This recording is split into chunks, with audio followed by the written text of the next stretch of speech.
everyone, welcome back to my channel. I hope you're all doing well and you're excited for today's video, which is a Q&A. I've got a cup of tea and I am ready to answer your questions that you sent on Instagram, and I've had a couple on YouTube as well, so thank you very much for those.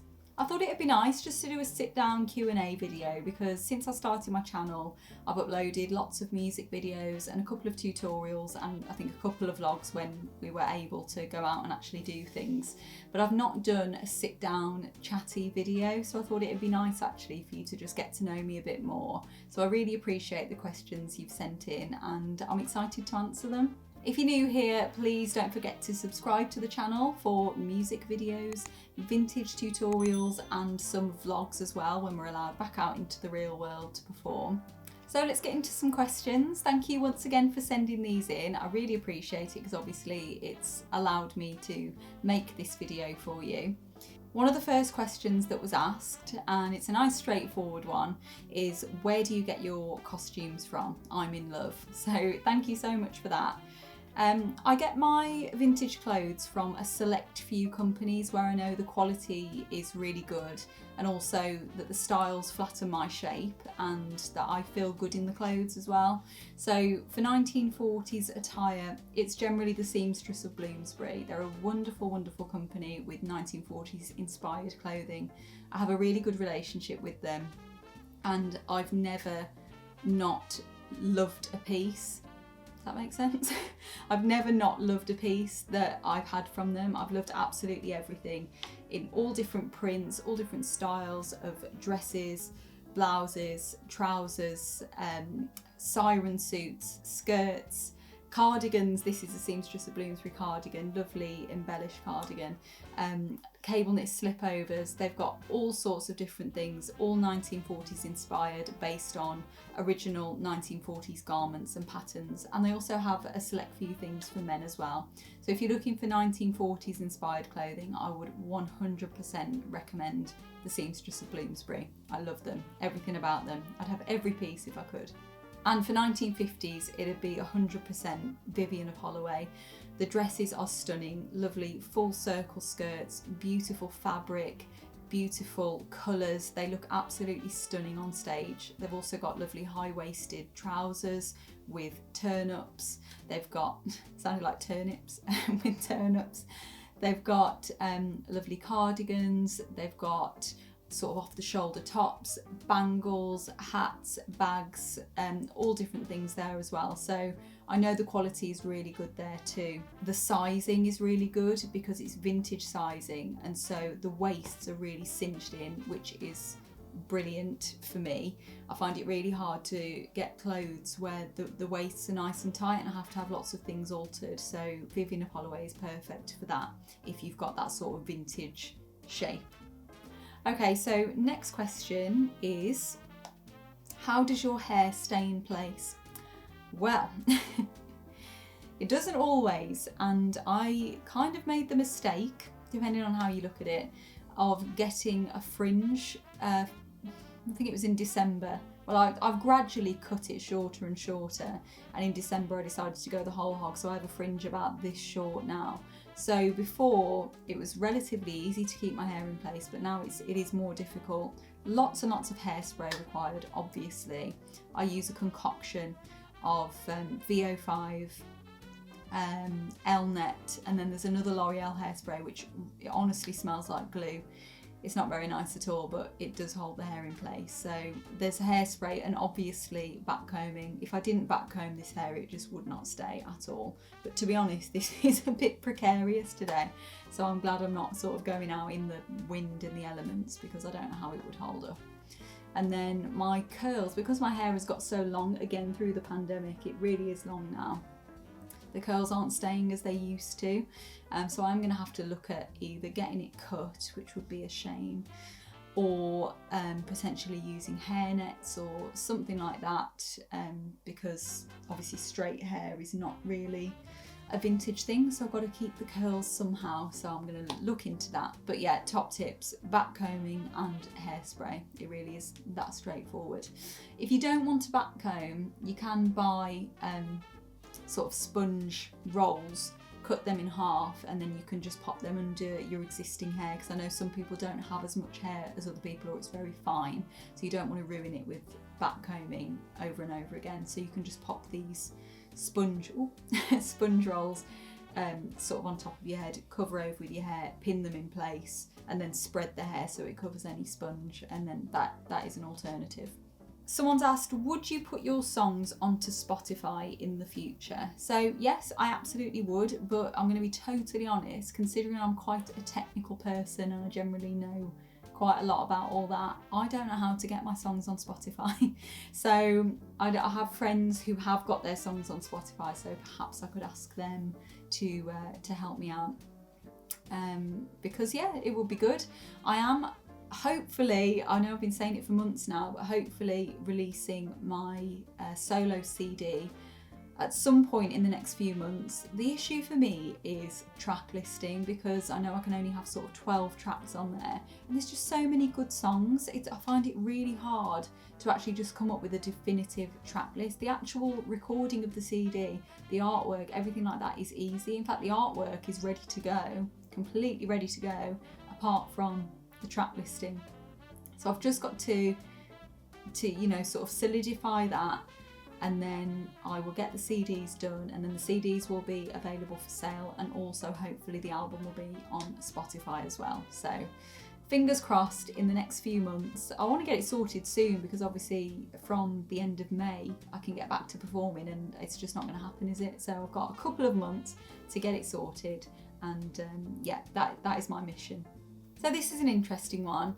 I have got a video from maybe 4 or 5 months ago all about my original World War II uniforms. So I'm showing them and revealing details about them, and showing you the insides and the lining and the date labels, etc. So I absolutely love my uniforms.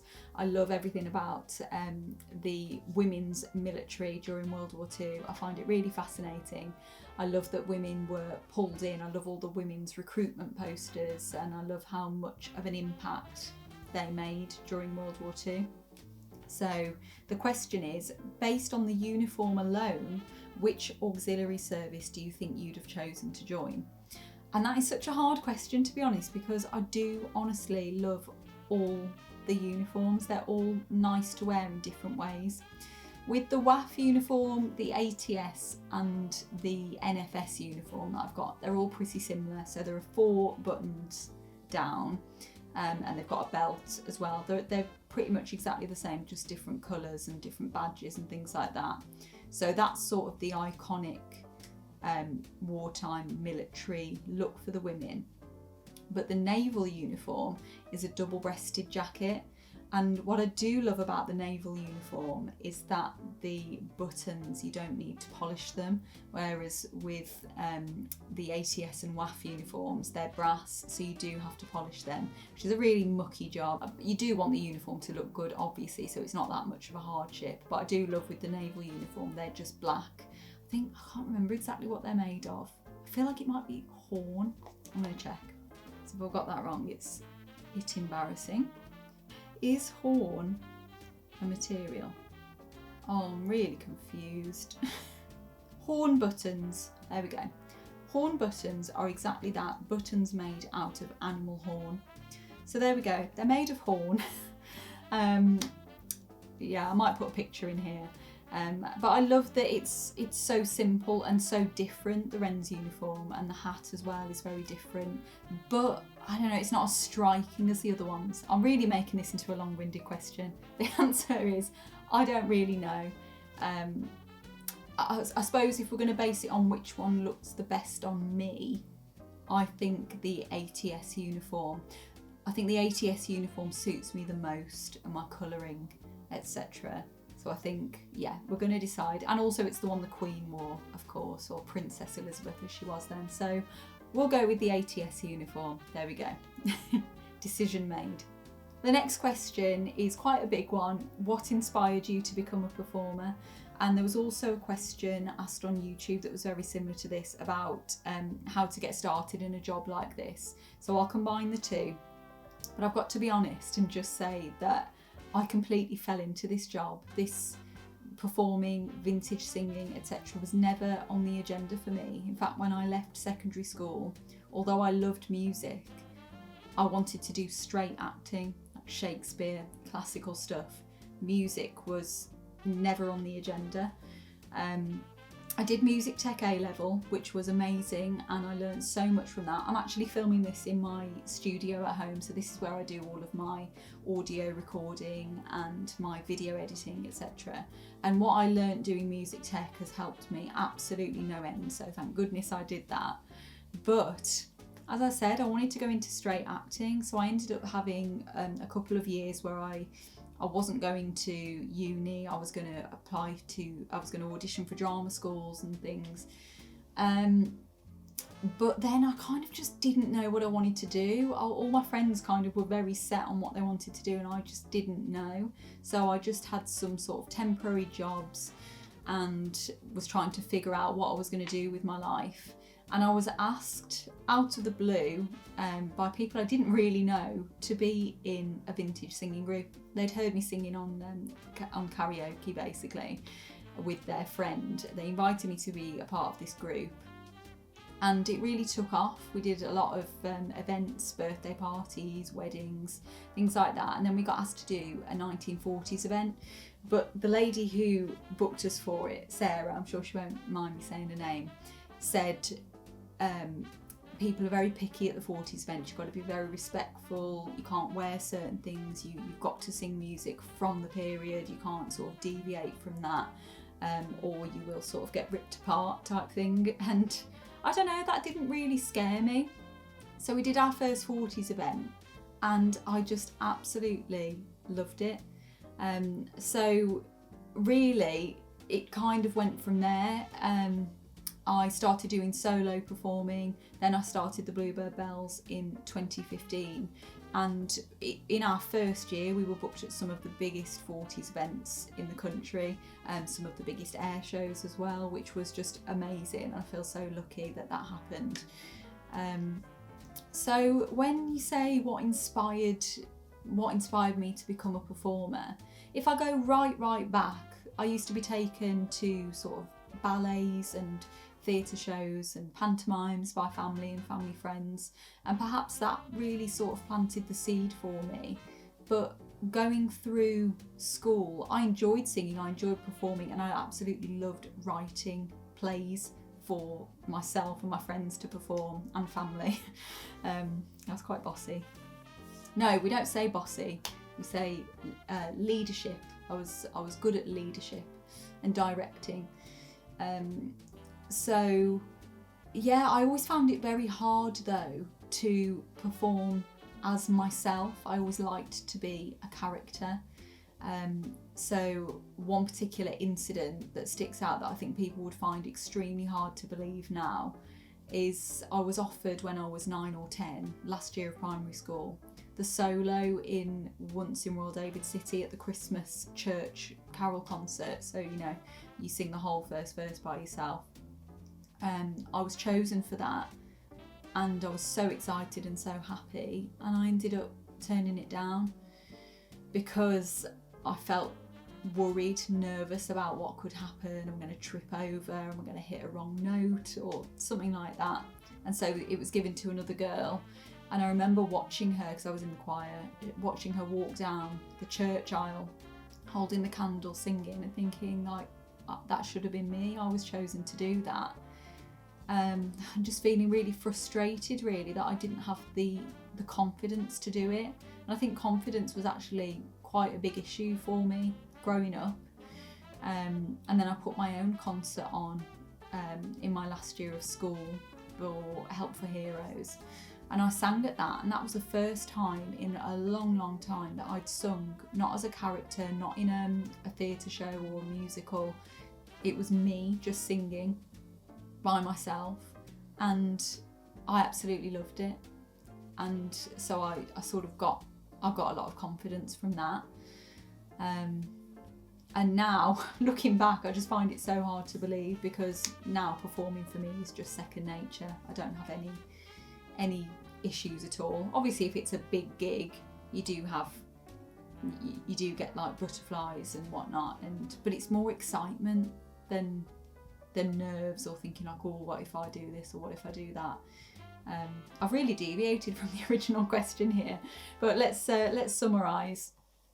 In being inspired, probably going to theatre shows when I was really young, and how to get into this as a job. Honestly, I can't really give advice because I fell into it. It was a series of events that happened for me sort of by chance, and then I seized that opportunity and I built on it. So I started my own group, I started my solo career, I made sure I had a good website, good branding, I was on it with social media and stuff like that. So that's it really. Longest answer to a question ever, but I hope that's sort of been insightful. And yeah, there's no sort of formula. You don't have to come out of the womb with jazz hands to go on to be a performer. Confidence does build with practice, with watching yourself back and giving yourself feedback and criticism. But I mean, you've just got to be aware that you can always be better. You're never at the top of your game. There's always someone better than you. But it's just being able to improve constantly. There you go. Beth's top tips. Next question is, who told you off that time you had your hair down to shoulders whilst in uniform? In uniforms, but so yeah, I must have mentioned this in a previous video, but I don't think it's one particular person, but we all make mistakes when we start out. You get the uniform right, but then something else is wrong. You've got the wrong shoes on or whatnot. And obviously I'm very respectful now. I wear my hair correctly, up in a roll, or off the collar. It just has to be off the collar when you're in uniform. I've obviously got very, very long hair, so it's not right when it's down when you're in uniform. So I had some pictures taken in 2016 and I got my uniform perfect, but my hair was down, and these photos resurfaced a couple of years ago on a 1940s forum, and people were going, oh, you shouldn't have your hair down and whatnot, and obviously they recognised me and they thought, what on earth is she doing? Though I have to say, I'd got very dark brown hair on those photos and I went blonde the same year, so anyone that truly knew me knew that those photos were old. Oh, and I got the date on as well, it said 2016 on them.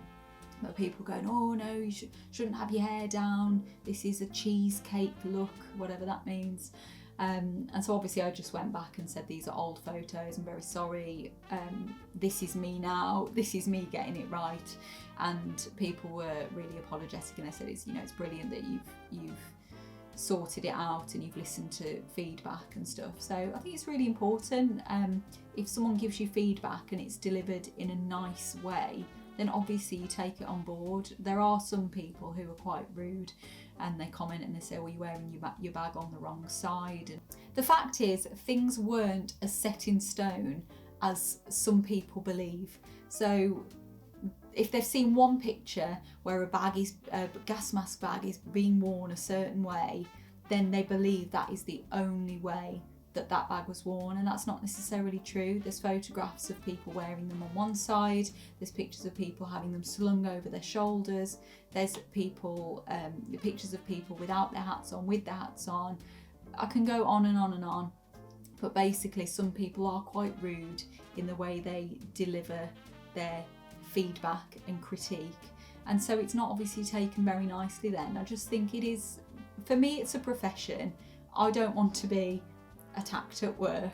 I don't want to be told off while I'm working, but for a lot of people it's a hobby, and I do get the whole thing about being respectful to our previous generation who fought for our freedom. Obviously we want to look right, we want to do them proud, we want to carry on the spirit of that generation, and we just want to make sure we look right. But I just think, a little note to anyone who's giving feedback, just be polite. You can still give exactly the same feedback and be polite. You don't have to be horrible about it, because that was you once, just starting out without a clue. That was me once too. So just be nice.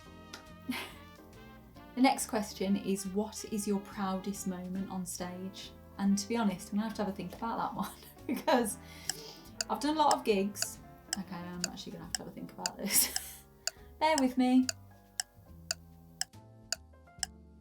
Okay, so I've had to think, and I have to say I don't think there's one particular proud moment that I have on stage, but it's like a collection of proud moments. So when I'm performing, either by myself or with the Bluebird Bells, I tend to get lost in the performance, or I'm thinking about the next song that's coming, or what I'm doing in that song, or judging the audience and thinking, what are they going to want to hear next? Are there people dancing, and etc.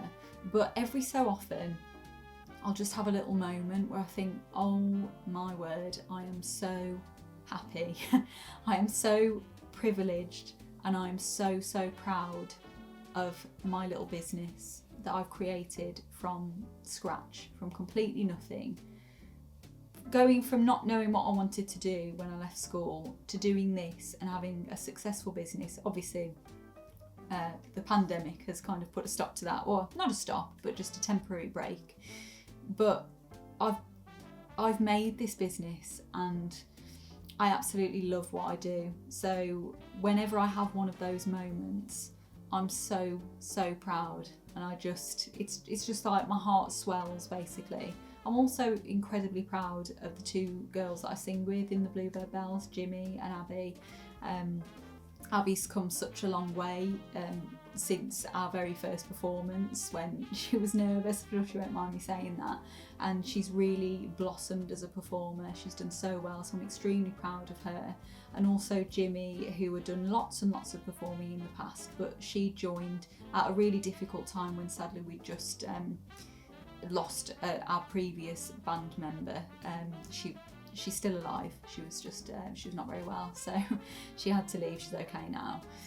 But Jimmy joined, and she had to learn everything within sort of a couple of weeks, if that, ready for performances. And so she never really had that settling in period. It was just straight in. And I'm incredibly proud of her as well. I'm proud of the both of them. I'm proud of the three of us. And when we do well and when we're appreciated by people, that just makes me feel so happy and so proud. Though obviously performing at big exciting venues, things like the Imperial War Museum, Duxford, RAF Cosford Air Show, things like that, big events, that makes me feel proud as well. But no matter what the venue really, or the people that are there, the people that are watching us, whether it's small or large, or a small intimate party or a huge festival, any performance where we're appreciated by the people watching us is amazing. We're doing well, guys. We are doing well. We're working our way through. I think my tea's gone cold. Oh no, we're not going to risk that. On my Instagram story, where I was asking for people to send questions in, I became very distracted by the ice cream man going past the house. I instantly, if I hear that music, I have to just stop what I'm doing. Not that I would go and actually get an ice cream. It's flipping freezing outside. Not to mention, I don't think I've ever actually bought an ice cream from an ice cream man that's pulled up on the street. Not just this street, any street. I don't remember doing that. But anyway, I've been asked, what ice cream or ice lolly would you get? I think my tastes have changed over the years. Obviously I have had ice cream. I do love ice cream. I've just not had one from a pulled up van. But I used to love sort of a Magnum, white chocolate Magnum. But they're so hard to eat. You get chocolate falling everywhere, and I drop my food down at the best of times. So it would have been a Magnum. Then perhaps, a Calippo or Twister. Twisters are lovely. But I think, to be honest, nowadays I'd go with the classic. Is it called a 99, or is that just the name of the flake? You've got the cone and then the vanilla ice cream and then the flake in strawberry sauce. that'll be it for me now. Yeah, that's my choice. Okay, we are nearly there. So somebody here says, love your content, thank you ever so much. Just curious how long it takes you to do your hair. It's always flawless. Thank you so much. I have to say, it's not always flawless. It just looks that way on pictures. I don't know why. My hair type, you know, you see these girls and women and they've got these beautiful sleek hair, not a hair out of place really. Mine isn't like that. It's kind of dry, to be honest, and I do try and, you know, put moisture into it with hair masks and whatnot, but it is dry, and it's probably all the styling, to be honest. But yeah, thank you anyway. I'm glad it looks that way. And it really does depend. With my normal style that I do, which is just sort of 2 poofs here and curls, that probably takes half an hour, and then I have to let the curls out, brush them through, etc. So probably like 45 minutes in total. Something like this is more intricate. I have to say, I did this today in no time at all. It really just does depend on the day, how your hair's behaving on the day. But I think probably the maximum that I've spent on my hair is maybe like an hour to an hour and a half. I've never done like a wet set or anything like that. Perhaps that's something for me to try with the long hair, because obviously setting it overnight, it would hold a bit better. So yes, we shall see. But I'm going to do some more hair tutorials soon anyway. This style does have a video tutorial if you search through my channel. I think if you type in 3-roll pin-up hair tutorial, it'll be there if anyone fancies learning how to do this. Very rooty at the minute, obviously. Roll on the 12th of April. When I can get my roots done, I'll be back to blonde. I'm so excited. So excited. Yeah, the rooty look. I did think it would be okay, but it's not for me. Okay, so well done if you have got to the end of this video and you've listened to all of my rabbiting on. We've got one more question. Oh no, we've got 2 more questions. We have got 2 more questions. I'm so sorry. So the penultimate question is, what's the best and worst gig you've ever performed at? Be honest. So again, I can't really think of one particular best gig. I don't think about the setting really. I think about how I felt afterwards. If I'm driving home, I'm on the phone, I'm going, that was an amazing gig. You know, that they're the best, aren't they? So okay, I have got a couple that stick out in my mind. We went to perform, and the Bluebird Bells. We went to perform at it was a community centre up in Morecambe. Totally random. We didn't really know what to expect, and they were just, it was like a vintage picnic thing but indoor. They were just the loveliest people. I have to say, when we walked in, they said, can we check your set list, we want to confirm, and they said, can we take that out, can we take that out, and we thought, oh okay, it's a bit scary being told what you can and can't sing when it's kind of what you do. But they were just, we understood why. They're a particular kind of group of people, so there were certain things they didn't want mentioned, which is fine, but they were just the loveliest people. We had the loveliest night, and we still talk about it now, how welcome they made us feel. They shared their food with us, they asked us to sit with them, and it wasn't awkward, you know, we were made to feel like guests with them, like we were just part of the picnic, which was fab. They were all dancing. We got an amazing selfie with them at the end of the night. And we're kind of still in touch now. We speak on Instagram and things like that. So yeah, that was just a totally unexpected, lovely gig. And then similarly, we did just another really small venue for Remembrance. So Remembrance kind of doesn't just last a weekend for us, it lasts the whole month of November. And I think this was probably the week after Remembrance Sunday. And we just had a wonderful time. You know, when people are up dancing from the first song, and it's 1940s music, and these people weren't particularly 1940s fans, but they just wanted to have a good night, and they made us feel like Beyonce ×3, to be honest. They made us feel so good and so happy. Again, looked after us, and they are the best gigs. But I'm sure, like, I'll come off here and I'll think, oh, there was that one, and there was that one, and there was that one. Every every gig where you're made to feel good and you know you've done a great job and people have enjoyed themselves is wonderful, no matter the setting, no matter the type of event it is. And similarly, the worst gigs, we haven't had many, but it's just ones where they've kind of got it wrong and maybe they have expected something different, or there's been some miscommunication somewhere. We went to do, in the very early days, we went to do a caravan park up north, and they had requested a full set of 40s and then a set of sort of 50s and 60s, and I think a couple of songs in, we were doing the popular 40s things, you know, In the Mood, Boogie Woogie Bugle Boy. By the second song we realised that wasn't it wasn't working for them. They didn't know the songs, they didn't know how to dance to those songs, they just weren't really interested. But unfortunately that was through an agency and we couldn't sort of deviate from that contract. I think we were wearing uniform as well, so we would never sing anything other than 40s music when wearing uniform. So we had to just carry on. And they loved the second set, they loved all the rock and roll and 60s stuff, but it was just sort of, there was a miscommunication somewhere between the park, the agency and us, and it's a shame that gigs like that stick in your memory, but you know, they weren't horrible to us or anything like that. In fact, I don't think we've ever been treated horribly,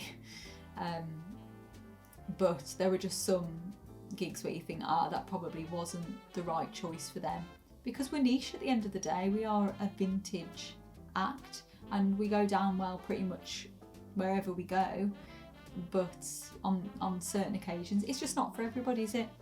So here we go, we are down to the final question. The final question is, pineapple on pizza? ?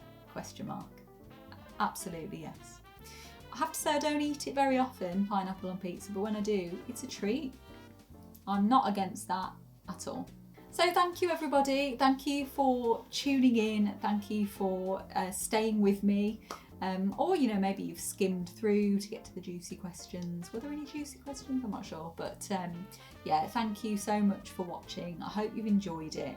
I hope you've found out a little bit more about me. Maybe I'll do another Q&A, you know, sort of later down the line with some more questions. But I hope you've enjoyed this one. Don't forget to subscribe and also click on the bell icon for notifications as well. If you do want to follow me on any of my other social media, I'm on Facebook, facebook.com/Miss Beth Belle. Instagram is @Miss Beth Belle. I'm also on TikTok, but I haven't really posted on there for a while, but go follow me on there anyway. It's all @Miss Beth Belle. I think that's about it from me. I do have some music videos coming soon over the next few weeks. But if there's anything you'd like to see, any tutorials, anything at all, just leave me a comment below. I hope you've enjoyed the video. If you have, please do give it a thumbs up. Thanks again, and I'll see you all very soon. Bye for now.